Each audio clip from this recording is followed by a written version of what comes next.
The scorching Arizona sun beat down mercilessly on the cracked earth as Sarah Mitchell stumbled through the unforgiving desert landscape. Her water bottle had been empty for hours, and her lips were cracked and bleeding. She had been hiking, alone in the Superstition Mountains, when she lost the trail 2 days ago. Her phone had died, and panic had set in as she realized she was completely lost in one of the most inhospitable terrains in America. Sarah collapsed against a large boulder, seeking shade from the relentless heat. At 28, she had come to Arizona to escape the suffocating grief of losing her mother to cancer 6 months earlier. The solo hiking trip was supposed to help her find clarity, but instead she found herself facing death in the wilderness. Her vision blurred as dehydration took its toll. She thought about her life back in Chicago, the corporate job she had quit impulsively, the apartment she had given up, and the friends who had tried to talk her out of this journey. Maybe they were right. Maybe she was running away from her problems instead of facing them. The sound of hoofbeats broke through her delirium. At first, she thought it was a hallucination, but as the sound grew closer, she forced her eyes open. A figure on horseback emerged from the heat shimmer, moving steadily toward her. The rider wore a wide-brimmed hat that cast shadows across his face, and his weathered hands held the reins with practiced ease. "Ma'am, you all right?" The deep voice carried a slight Texas drawl, though they were in Arizona. The man dismounted, smoothly, his boots hitting the ground with a soft thud. As he approached, Sarah could see he was probably in his mid-30s, with sun-weathered skin and piercing blue eyes that seemed to take in everything at once. "Water," she croaked, but her voice barely a whisper. Without hesitation, the cowboy pulled a canteen from his saddlebag and knelt beside her. "Easy now, just small sips," he instructed, supporting her head as she drank. The cool water felt like liquid life flowing down her parched throat. "Name's Jake Morrison," he said, studying her with concern. "You've been out here long." "Only 2 days," Sarah managed between sips. "Lost the trail." Jake's expression darkened. 2 days in this heat? You're lucky to be alive. These mountains don't forgive mistakes." He pulled out a satellite phone from his pack. "I'm calling for help." "No hospitals," Sarah said quickly, surprising herself with the urgency in her voice. "Please, I can't deal with questions right now." Jake paused, the phone in his hand. He looked at her for a long moment, seeming to understand something unspoken. "All right. My ranch is about an hour's ride from here. You can rest there, get your strength back. But if you get worse, I'm taking you to town, no arguments." Sarah nodded weakly. Jake helped her onto his horse, a beautiful chestnut quarter horse named Dusty, and mounted behind her. His arms came around her to hold the reins, and she leaned back against his solid chest, feeling safer than she had in months. As they rode through the desert, Jake pointed out landmarks and told her about the land. His voice was soothing, keeping her conscious and distracted from her discomfort. He had inherited the ranch from his grandfather 5 years ago, he explained, after leaving his job as a detective in Dallas. "Why did you leave?" Sarah asked, her curiosity piqued despite her exhaustion. Jake was quiet for a moment. "Sometimes a man needs to find himself again. The city can steal your soul if you let it." Sarah understood that sentiment all too well. They rode in comfortable silence after that, the rhythmic movement of the horse and the vast open landscape, creating an unexpected sense of peace. The Morrison Ranch came into view as the sun began to set, painting the sky in brilliant oranges and purples. It was modest but well-maintained, with a main house, a barn, and several corrals. A few horses grazed in the distance, and a border collie came running to greet them, tail wagging enthusiastically. "That's Blue," Jake said, dismounting and helping Sarah down. "Don't mind his enthusiasm. He doesn't get many visitors out here. Inside the house, Jake settled Sarah on the couch and brought her more water and some crackers. "You need to rehydrate slowly," he explained. "I'll make some soup in a bit." As Sarah looked around the simply furnished but comfortable living room, she noticed an absence of personal photos, except for one of an older man who must have been Jake's grandfather. There was something lonely about the space, despite its warmth. "Thank you," she said softly. "Oh, I don't know what would have happened if you hadn't found me." Jake's expression was serious as he sat in the chair across from her. "These mountains claim lives every year. People underestimate the desert." He paused, then asked gently, "What were you really doing out there alone?" Sarah found herself telling him about her mother, about the grief that had consumed her, about quitting her job and selling everything to travel and find meaning again. Jake listened without judgment, occasionally nodding in understanding. "Grief is a strange companion," he said when she finished. "It can make us do things we wouldn't normally do, but running from it doesn't make it go away." "Speaking from experience?" Sarah asked. Jake's jaw tightened slightly. "Something like that." He stood abruptly. "Let me get that soup started. You need to eat." As he worked in the kitchen, Aunt Sarah dozed on the couch, feeling strangely at home in this stranger's house. When she woke, the smell of homemade vegetable soup filled the air, and Jake was setting a tray on the coffee table. "My grandmother's recipe," he said. "Nothing fancy, but it'll help." They ate in companionable silence, and Sarah felt strength returning to her body. As night fell, Jake showed her to the guest room. "We'll figure out how to get you back to civilization tomorrow," he said. "For now, just rest." But as Sarah lay in the comfortable bed, listening to the unfamiliar sounds of the ranch at night, she wondered if she was ready to return to civilization at all. There was something about this place, about the mysterious cowboy who had saved her, that made her want to stay just a little longer. The next morning, Sarah woke to the sound of a rooster crowing and the smell of coffee brewing. Her body ached, but she felt human again. She found Jake on the front porch, watching the sunrise paint the mountains in shades of gold and pink. "In the morning," he said, handing her a mug of coffee. "How are you feeling?" "Better," Sarah admitted, wrapping her hands around the warm mug. "Much better." "Good. I called the ranger station last night. Let them know you were safe. They had a search party ready to go out this morning." Sarah felt a pang of guilt. "I didn't mean to cause trouble." "People care," Jake said simply, "even when we think they don't." They sat in silence for a while, watching the ranch come alive. Jake's ranch hand, an older Mexican man named Miguel, arrived and tipped his hat to Sarah before heading to the barn. "Until I should probably get going," Sarah said reluctantly. "You've done enough for me." Jake studied her for a moment. "Where exactly are you planning to go?" The question hung in the air. Sarah realized she had no answer. Her impulsive journey had no real destination, just a vague hope of finding peace somewhere along the way. "And I don't know," she admitted. "Look," Jake said, setting down his coffee, "I could use some help around here. Miguel's getting older, and there's always work to be done. You could stay for a while, earn some money, figure out your next move. No strings attached." Sarah looked at him in surprise. "Why would you do that for a stranger?" Jake's blue eyes held a depth of understanding that made her breath catch. "Maybe because I know what it's like to be lost, even when you're not in the desert." Over the next few days, Sarah found herself settling into ranch life with surprising ease. Jake taught her how to care for the horses, mend fences, and perform the dozen other tasks that kept the ranch running. The physical work was exhausting, but satisfying in a way her corporate job had never been. She learned that Jake was a man of routines and quiet competence.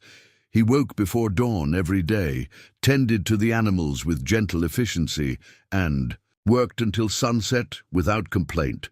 But there were moments when she caught him staring off into the distance, his expression haunted by something he wouldn't share. One evening, as they sat on the porch after dinner, Sarah finally asked about the lack of photos in the house. "You mentioned leaving Dallas," she said carefully. "Was there someone special you left behind?" Jake's hand tightened on his beer bottle. "My partner," he said after a long pause. "Tom Rodriguez. He was killed during a drug bust that went wrong. I was supposed to be there, but I was following up on another lead." Sarah's heart ached for him. "I'm so sorry." "It's been 6 years," Jake continued. "But some days, it feels like yesterday. We'd talked about retiring, maybe getting a place like this together. After he died, I couldn't stay in Dallas. Too many memories. So I came here to my grandfather's ranch, trying to find some peace." "Did you find it?" And Sarah asked softly. Jake looked at her, and for the first time, she saw a hint of a smile. "I'm starting to think peace isn't something you find. It's something you build, one day at a time." As the weeks passed, Sarah found herself building something too. The nightmares about her mother's final days began to fade, replaced by dreams of wide-open skies and the comforting rhythm of ranch life. She grew stronger, both physically and emotionally, under Jake's patient guidance. She also began to notice things about Jake that made her heart race. The way his eyes crinkled when he smiled, which happened more frequently now. The gentle way he handled the horses. The quiet strength that seemed to radiate from him. One afternoon, while they were repairing a section of fence, a rattlesnake appeared near Sarah's feet. Before she could even scream, Jake had pulled her back and dispatched the snake with a shovel. "You okay?" he asked, his hands on her shoulders, his face close to hers. Sarah nodded, very aware of his touch. "You saved me again." "Starting to make a habit of it," he said with a slight smile, but he didn't immediately let go. That night, Sarah couldn't sleep. She found Jake in the barn, checking on a mare that was close to foaling. "Oh, couldn't sleep either?" he asked without looking up. "Too much on my mind," Sarah admitted. "Want to talk about it?" Sarah took a breath. "I'm scared, Jake. Scared that I'm using this place as another escape. Scared that I'm going to have to leave eventually and face real life again." Jake stood and faced her. "This is real life, Sarah. The work, the land, the connections we make. It's as real as anything in the city, maybe more so." "And what about us?" The question slipped out before she could stop it. Jake stepped closer. "What about us? Is this real? Or am I just some lost woman you felt sorry for?" Jake's hand came up to cup her cheek. "No, you were never just anything, Sarah. From the moment I found you in that desert, something in me recognized something in you. 2 lost souls, maybe, but maybe that's exactly what we both needed." Before Sarah could respond, the mare made a distressed sound, and they both turned their attention to her. For the next 2 hours, they worked together to help deliver a healthy foal, and as Sarah watched Jake's gentle expertise, she realized she was falling in love with this quiet, complicated man. The birth of the foal, whom they named Hope, and marked a turning point in Sarah's stay at the ranch. She had been there for 2 months now, and the temporary arrangement had evolved into something neither of them quite knew how to define. Jake had opened up more about his past, sharing stories of his grandfather who had taught him to ride, his years in Dallas, where he'd built a reputation as one of the best detectives in the department, and the crushing guilt he still carried over Tom's death. "The department cleared me," he told her one evening as they watched Hope frolic in the pasture. "Said I followed protocol, that I couldn't have known the bust would go bad, but I knew Tom was walking into something dangerous. Nat and I wasn't there to watch his back." Sarah took his hand. "You can't blame yourself forever, Jake. Tom wouldn't want that." "I know," Jake said quietly, "but knowing and feeling are 2 different things." Sarah understood that all too well. She still carried guilt about not being able to save her mother, about the treatments they hadn't tried, the specialists they hadn't seen. But here on the ranch, with Jake, that guilt was slowly transforming into something else. Acceptance, maybe even peace. Their relationship had deepened beyond friendship, though neither had put words to it. There were lingering glances, brief touches that sent electricity through her body, and a growing tension that filled the space between them. One day, while Sarah was in town getting supplies, she overheard a conversation that chilled her blood. Two men at the feed store were talking about Jake. "Morrison's got some nerve, hiding out here like nothing happened," one said. "I heard he was dirty, that's why he really left Dallas," the other replied. "Something about missing drug, money from that bust where his partner died." Sarah's hands shook as she paid for her items and hurried back to the ranch. Could Jake have lied to her? Was his story about grief and guilt covering something darker? When she arrived back at the ranch, Jake immediately sensed something was wrong. "What happened?" he asked, taking the supplies from her trembling hands. Sarah looked into his eyes, searching for the truth. "I heard some men in town talking about you. About Dallas, they said—" She couldn't finish. Jake's face went pale, then hardened. "They said I was dirty, that I stole drug money." Sarah nodded, her heart breaking at the pain in his eyes. Jake sat down heavily on the porch steps. "Do after Tom died, Internal Affairs investigated everything about that bust. Someone had tipped off the dealers, and a lot of money went missing. They looked at everyone, but especially at me because I wasn't there when it went down." "But you were cleared," Sarah said. "Officially, yes. But rumors don't need evidence. Some people decided I was guilty and nothing could change. Their minds, it's part of why I left." He looked up at her. "Do you believe them?" Sarah didn't hesitate. She sat beside him and took his hand. "No. I know you, Jake Morrison. You're the most honorable man I've ever met." Jake pulled her into his arms, holding her tight. "I don't deserve you," he whispered into her hair. "Maybe we deserve each other," Sarah whispered back. That night, their relationship shifted. The walls they had both built around their hearts finally crumbled, and they found solace in each other's arms.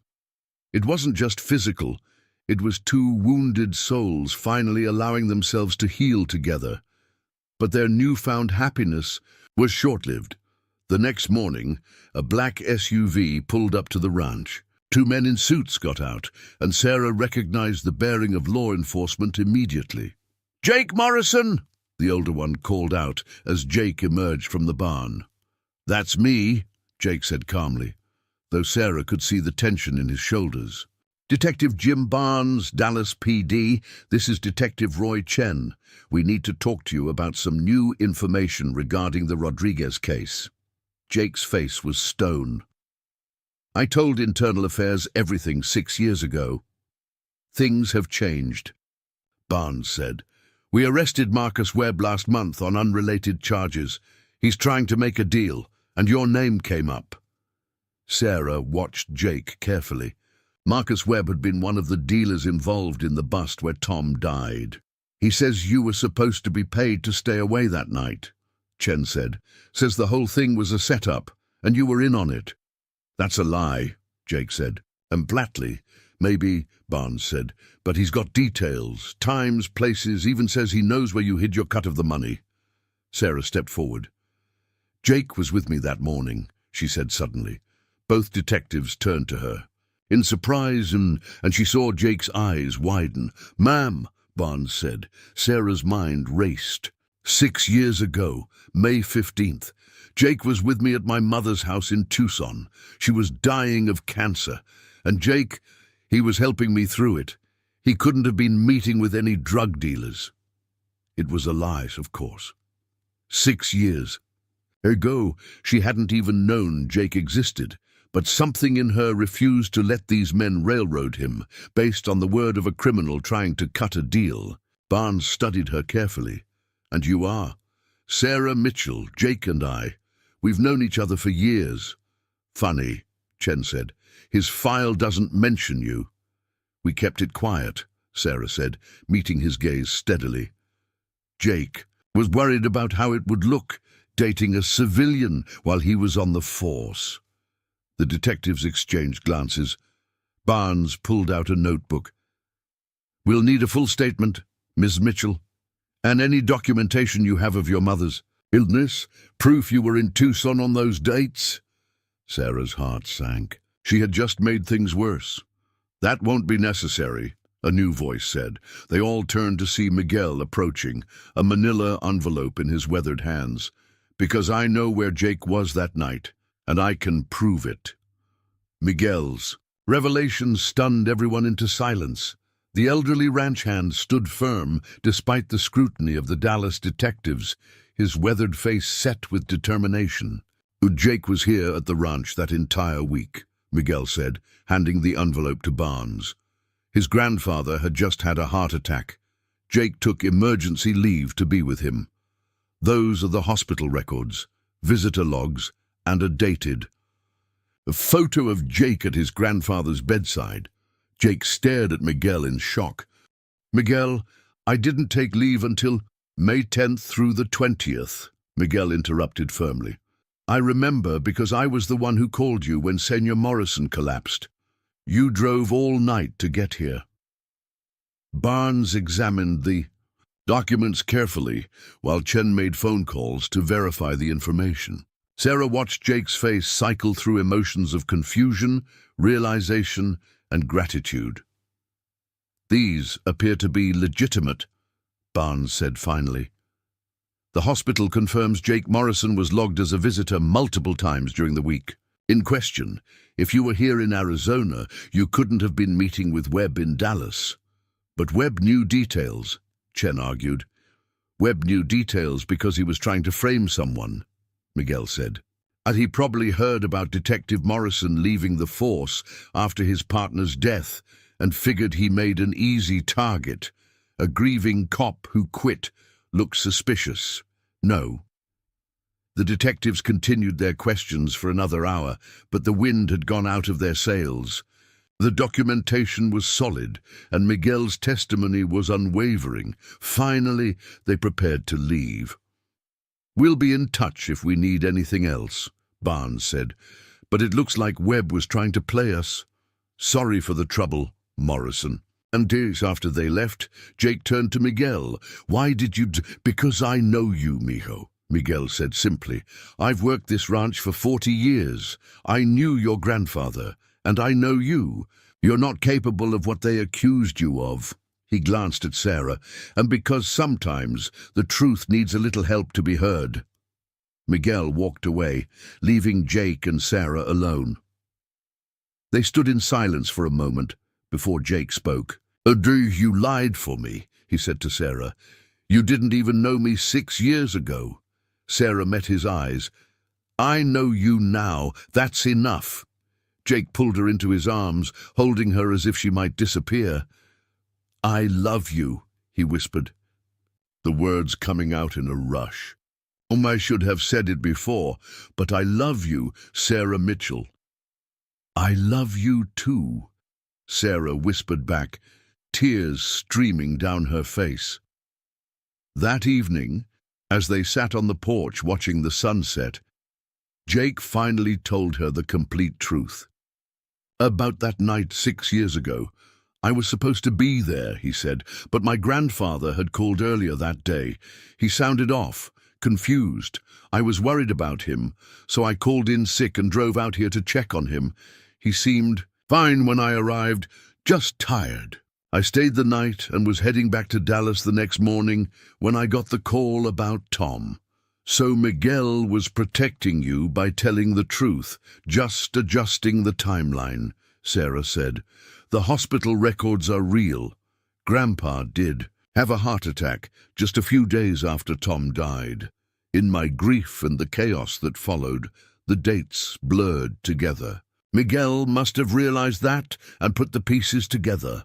Sarah leaned against his shoulder. What matters is that it's over now. Webb's lies won't stick, and you can finally put this behind you." Jake was quiet for a moment. "You know what the ironic part is? If I had been at that bust like I was supposed to, I probably would have died alongside Tom. My grandfather's call saved my life, even if I've spent 6 years wishing it hadn't. I'm glad you're alive."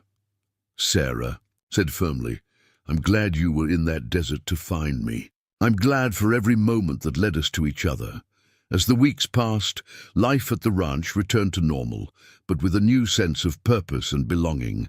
Sarah officially became Jake's partner in running the ranch, bringing her business acumen from her corporate days to help modernize their operations. They expanded their horse training program and started offering riding lessons to locals and tourists. The investigation in Dallas concluded with Marcus Webb's testimony being thoroughly discredited. Several other officers came forward with stories of Webb trying to implicate them in various schemes, and it became clear he was simply a desperate criminal trying to bargain his way out of serious charges. 1 year after Sarah had stumbled into the desert, lost and broken, she stood in the same spot where Jake had found her. But this time, she wasn't alone. Jake was beside her, along with Miguel and a small group of friends they had made in the community. "I wanted to come back here," Sarah said, addressing the small gathering, "to the place where my life truly began. Not the life I was born into, but the life I chose." Jake took her hand, and she saw matching silver bands glinting in the desert sun. They had married in a simple ceremony at the ranch just a month earlier, with Hope, the foal, serving as an unofficial witness, and Blue, the border collie, carrying the rings. "A year ago, I thought I was going to die in this desert," Sarah continued. "Instead, I found life. I found love. I found home."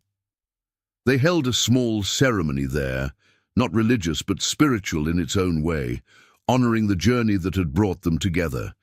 Miguel played his guitar, and they shared stories of transformation and redemption.